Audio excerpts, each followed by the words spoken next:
বন্ধুরা, আজ ভারতের জ্বালানি মানচিত্রে ৮ বছর পর এক ঐতিহাসিক ভূমিকম্প হয়ে গেল।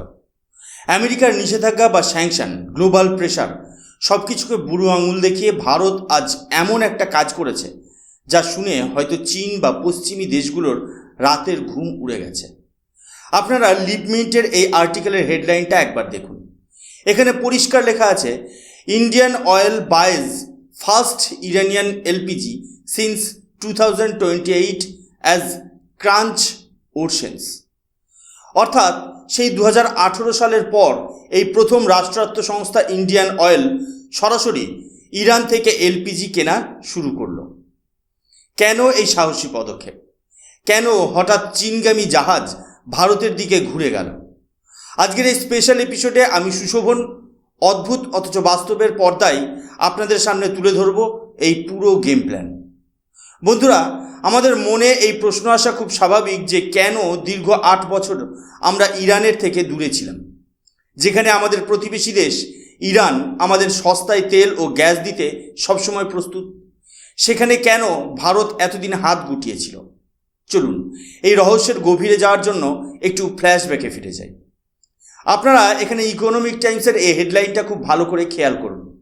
এখানে স্পষ্টভাবে বলা হয়েছে, ভারতের ঘরোয়া বাজারে রান্নার গ্যাসের সংকট বা এলপিজি ক্রাঞ্চ এতটাই চরম পর্যায়ে পৌঁছেছে যে ভারত সরকার এখন আর কোনো আন্তর্জাতিক চাপের তোয়াক্কা করছে না।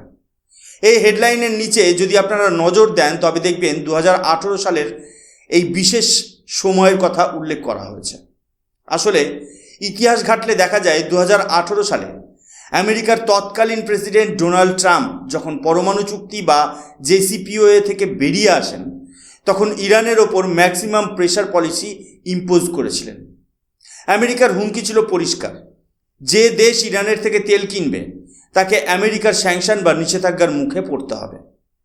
ভারত তখন নিজের ইকোনমি এবং ডলার ডিপেন্ডেন্সি বাঁচাতে বাধ্য হয়ে ইরানের থেকে ইম্পোর্ট বন্ধ করে দিয়েছিল। 2019 সালের মাঝামাঝি নাগাদ ভারত আনুষ্ঠানিকভাবে ইরান থেকে জিরো ইম্পোর্ট পলিসিতে চলে যায়। কিন্তু আজ 2026 সালে দাঁড়িয়ে গ্লোবাল জিওপলিটিক্স পুরোপুরি বদলে গেছে। ভারত এখন আর কোনো নির্দিষ্ট ব্লকের অনুসারী নয়, বরং ভারত আজ একটি লিডিং পাওয়ার। আমরা রাশিয়ার থেকে তেল কিনছি পশ্চিমী দেশগুলোর নিষেধাজ্ঞা সত্ত্বেও, আর এখন আমরা ইরানের সঙ্গে এই বিশাল এলপিজি ডিল করেছি। একেই বলে স্ট্র্যাটেজিক অটোনমি বা কৌশলগত স্বায়ত্তশাসন। অর্থাৎ ভারত নিজের ফরেন পলিসি নিজে ঠিক করবে, কোনো সুপার পাওয়ারের অঙ্গিলি হেলনে নয়। ইরান হলো বিশ্বের 3য় বৃহত্তম ন্যাচারাল গ্যাস রিজার্ভার বা প্রাকৃতিক গ্যাসের আধার। ভারতের মতো 140 কোটির দেশে, যেখানে এনার্জি সিকিউরিটি জাতীয় সুরক্ষার সমান, সেখানে আমরা শুধু কাতার বা সৌদি আরবের মতো গালফ দেশগুলোর ওপর ওভার ডিপেন্ডেন্ট বা অতি নির্ভরশীল হয়ে থাকতে পারি না। কারণ যে কোনো সময় মধ্যপ্রাচ্যে যুদ্ধ লাগলে আমাদের সাপ্লাই চেইন বিচ্ছিন্ন হতে পারে। তাই তো আমাদের ন্যাশনাল ইন্টারেস্ট সুনিশ্চিত করতে ভারত সরকার এই বিশাল কামব্যাক করেছে। এই ডিলটি শুধুমাত্র এলপিজি কেনার জন্য নয়, এটি আমেরিকার নিষেধাজ্ঞার দেওয়ালে একটি বড় ফাটল এবং ভারতের স্বাধীন বিদেশ নীতির এক উজ্জ্বল দৃষ্টান্ত। ভারত বুঝিয়ে দিয়েছে, আমাদের মানুষের রান্নার হাঁড়ি যদি বিপদে পড়ে তবে আমরা বিশ্বের যে কোনো প্রান্ত থেকে জ্বালানি আনতে দ্বিধা করব না। এবার আসি এই পুরনো ঘটনার সবচেয়ে রহস্যময় এবং ইন্টারেস্টিং পার্টে। বন্ধুরা, সমুদ্রের মাঝপথে চীন আর ভারতের মধ্যে যেন এক অদৃশ্য দড়ি টানাটানি বা ট্যাগ অফ ওয়ার হয়ে গেল, যেখানে ড্রাগন আর ভারত উভয় দেশই চেয়েছিল এই অমূল্য এনার্জি কার্গোটি নিজের পকেটে পড়তে। আপনারা এই আর্টিকেলের হেডলাইনের দিকে খুব ভালো করে নজর দিন। এখানে জাহাজের নামটা হাইলাইট করা আছে, দেখুন, অরোরা। এই বিশাল এলপিজি ট্যাঙ্কারটি আসলে রওনা হয়েছিল চীনের সাংহাই বন্দরের দিকে। লজিস্টিক ডেটা অনুযায়ী জাহাজটি অলরেডি চীনের উদ্দেশ্যে কয়েকটা পথ পাড়িয়ে দিয়েছিল। কিন্তু ঠিক তখনই ঘটে গেল এক অভাবনীয় টার্ন অফ ইভেন্ট। ইরান হঠাৎ করে জাহাজটিকে মাঝপথে ডাইভার্ট করার নির্দেশ দিল এবং অবিশ্বাস্যভাবে সেটির মুখ ঘুরিয়ে দেওয়া হলো ভারতের কর্ণাটকের মঙ্গালুর বন্দরের দিকে। এখন প্রশ্ন হলো, কেন? চীন কি ইরানের সবচেয়ে বড় ইকোনমিক পার্টনার নয়? ইরান কেন তার সবচেয়ে বিশ্বস্ত খরিদ্দারকে চটিয়ে ভারতকে এই প্রেফারেন্স দিল? এর পেছনে আসলে দুটো বড় ফ্যাক্টর কাজ করছে, যা আমাদের জিওপলিটিক্যাল অ্যানালিস্টরা মনে করছেন। প্রথমত, ইন্ডিয়া হয়তো চীনকে সরাসরি আউটবিট করেছে।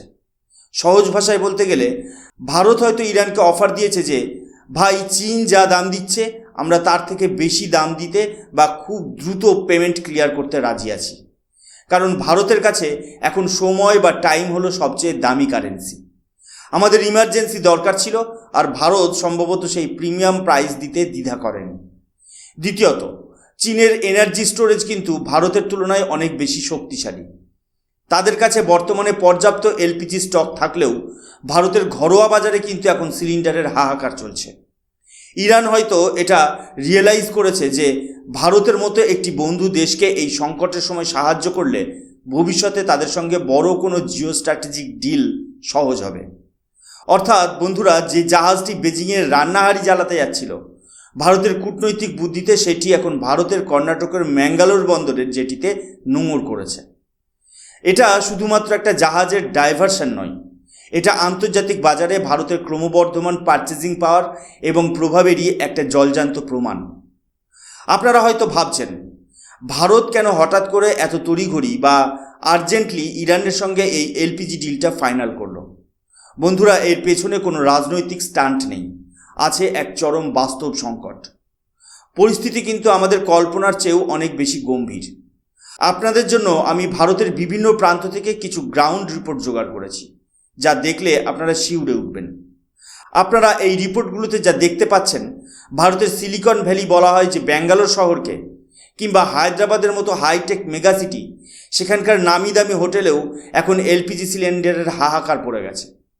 হোটেল মালিকরা বাধ্য হয়ে এখন আবার সেই আদিম যুগের মতো জ্বালানি কাঠ বা ফায়ারউডের ব্যবহার করতে শুরু করেছে। আপনারা কি ভাবতে পারছেন যে ভারত আর চাঁদে মহাকাশ পাঠাচ্ছে, সেই ভারতের আধুনিক শহরগুলোতে রান্নার গ্যাসের অভাবে আজ আবার ধোয়া ওঠা কাঠের উনুন জ্বলছে? এর কারণ হলো সাপ্লাই চেইন ডিসরাপশন। কমার্শিয়াল এলপিজির দাম আন্তর্জাতিক বাজারে এতটাই বেড়ে গেছে এবং সাপ্লাই এতটাই অনিয়মিত হয়ে পড়েছে যে ছোট ও মাঝারি রেস্তোরাঁ ব্যবসায়ীরা এখন ব্যবসা বন্ধ করার মুখে দাঁড়িয়েছে। কিন্তু সমস্যাটা শুধু ব্যবসায়ীদের নয়। আপনারা যদি লক্ষ্য করেন, গত কয়েকদিনে আপনাদের প্রিয় রেস্তোরাঁগুলোর মেনু কার্ডে খাবারের দাম এক লাফে অনেকটাই বেড়ে গেছে। এর কারণ একটাই, জ্বালানি খরচ। যদি এই ক্রাইসিস চলতে থাকে, তবে এর চেন রিয়াকশন হিসেবে সাধারণ মানুষের থালায় ভাত ডালের দামও সাধারণের নাগালের বাইরে চলে যাবে। মধ্যবিত্তের পকেটে সরাসরি টান পড়বে। ভারত সরকার খুব ভালো করেই জানে যে যদি সাধারণ মানুষের অন্ন সংস্থানের উপর আঘাত আসে, তবে তা ইন্টারনাল সিকিউরিটির জন্য বড় হুমকি হতে পারে। আর ঠিক এই কারণেই কোনো আন্তর্জাতিক চাপের তোয়াক্কা না করে, কোনো রিস্ক না নিয়ে ভারত সরাসরি ইরানের দরজায় কড়া নেড়েছে। কারণ ইরানের এলপিজি আমাদের ভেঙে পড়া সাপ্লাই চেনকে আবার আগের মতো সচল করতে পারবে। এটি শুধুমাত্র একটি বিজনেস ডিল নয় বন্ধুরা, এটি কোটি কোটি ভারতবাসীর রান্নাঘরের আগুনকে টিকিয়ে রাখার লড়াই। কিন্তু বন্ধুরা, আপনাদের কি মনে হয়, ইরানের সঙ্গে এই ডিল কি শুধু কয়েক হাজার টন এলপিজি কেনা পর্যন্তই সীমাবদ্ধ থাকবে? একদমই না। ইরান ভারতকে এর চেয়েও বড়, হয়তো কয়েক বিলিয়ন ডলারের চেয়েও দামি একটা গিফট দিয়েছে, যা আন্তর্জাতিক রাজনীতিতে ভারতের অবস্থানকে এক ধাক্কায় অনেকটা বাড়িয়ে দিয়েছে। আপনারা স্ক্রিনে এই হেডলাইনটা খুব ভালো করে পড়ুন। এখানে কি লেখা আছে দেখুন। ইরানের বিদেশমন্ত্রী আব্বাস আরাগচি খোদ স্বীকার করেছেন যে হরমুজ প্রণালীর রাস্তা এখন ভারতের জন্য পুরোপুরি উন্মুক্ত। বন্ধুরা, যারা জিওপলিটিক্স বোঝেন তারা জানেন যে স্ট্রেট অফ হরমুজ হলো বিশ্বের সবচেয়ে সেন্সিটিভ চোক পয়েন্ট। এটি এমন এক সরু সমুদ্রপথ যা দিয়ে পৃথিবীর মোট লিকুইড এনার্জির প্রায় 20% যাতায়াত করে। বর্তমানে লোহিত সাগর বা রেড সিতে হুতি বিদ্রোহীদের তাণ্ডব এবং পারস্য উপসাগরে ইরান, ইসরায়েল এবং ইউএস সংঘাতের কারণে এই এলাকাটি কার্যত একটি ওয়ার জোনে পরিণত হয়েছে, যেখানে আমেরিকা বা ওয়েস্টার্ন সুপার পাওয়ারগুলোর জাহাজ এই পথ মারাতে ভয় পাচ্ছে। তাদের ইন্স্যুরেন্স প্রিমিয়াম আকাশ ছুঁয়েছে। সেখানে ভারত আজ এক অনন্য ব্ল্যাঙ্কেট অ্যালায়েন্স বা বিশেষ ছাড় পেয়েছে। ইরান ভারত সহ মোট 5টি দেশকে, চীন, রাশিয়া, ইরাক এবং পাকিস্তানকে ফ্রেন্ডলি নেশনস বা বন্ধুপ্রতিম দেশের মর্যাদা দিয়ে স্পষ্ট জানিয়ে দিয়েছে যে এই দেশগুলোর বাণিজ্যিক জাহাজকে ইরান কোনোভাবেই তটস্থ করবে না। এর মানেটা বুঝতে পারছেন? এর মানে হলো মধ্যপ্রাচ্যে যুদ্ধ চললেও ভারতের এনার্জি ইম্পোর্ট বা তেলের সাপ্লাই এখন অনেক বেশি সুরক্ষিত। বর্তমানে ভারতের প্রায় 20টি জাহাজ এবং 500টির বেশি নাবিক এই এলাকায় আটকে ছিলেন। এই ঘোষণার পর তাদের জন্য এক নিরাপদ করিডোর তৈরি হয়ে গেল। এটা ভারতের ফরেন পলিসি এবং ডিপ্লোমেসির এক অভাবনীয় সাফল্য। যেখানে সারা বিশ্ব এই রুট নিয়ে দুশ্চিন্তায় দিন কাটাচ্ছে, সেখানে ভারত তার নিরপেক্ষ অবস্থান বজায় রেখে নিজের দেশের এনার্জি সিকিউরিটি সুনিশ্চিত করে ফেলেছে। ভারত আজ বিশ্বকে বুঝিয়ে দিল সবার সঙ্গে সুসম্পর্ক রাখাটা দুর্বলতা নয়, বরং এটাই হলো আধুনিক যুগের সেরা যুদ্ধ কৌশল। তবে একটা কথা মাথায় রাখবেন, ইরান কিন্তু শুধু দাতা হতে আসেনি। তারা এবার একটা বড় চাল চেলেছে, যা পশ্চিমী দেশগুলোর জন্য একটা বড় সেটব্যাক হতে পারে। হেডলাইনটা খেয়াল করুন। ইরান এখন একটা আইন বা ল তৈরি করছে যাতে এই হরমুজ প্রণালী দিয়ে যাওয়া প্রতিটি জাহাজকে টোল ট্যাক্স দিতে হবে, যেমনটা আমরা সুয়েজ খালে দেখি। আপনারা কি আন্দাজ করতে পারছেন এর ফলাফল কী হতে পারে? বিশ্বের 20% তেল এই পথ দিয়ে যায়।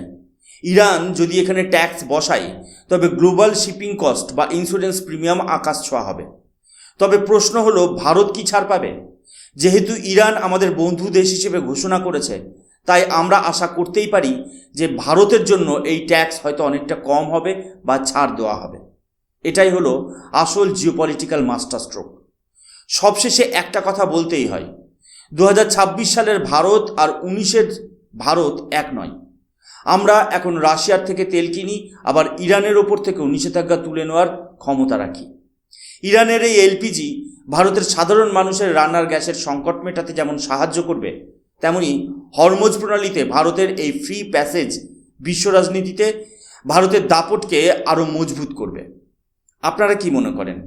ইরান কি সত্যিই আমাদের দীর্ঘমেয়াদী বন্ধু হিসেবে পাশে থাকবে, নাকি চীনের সঙ্গে ইরানের সম্পর্ক আমাদের জন্য আগামীতে কোনো বাধা হয়ে দাঁড়াবে?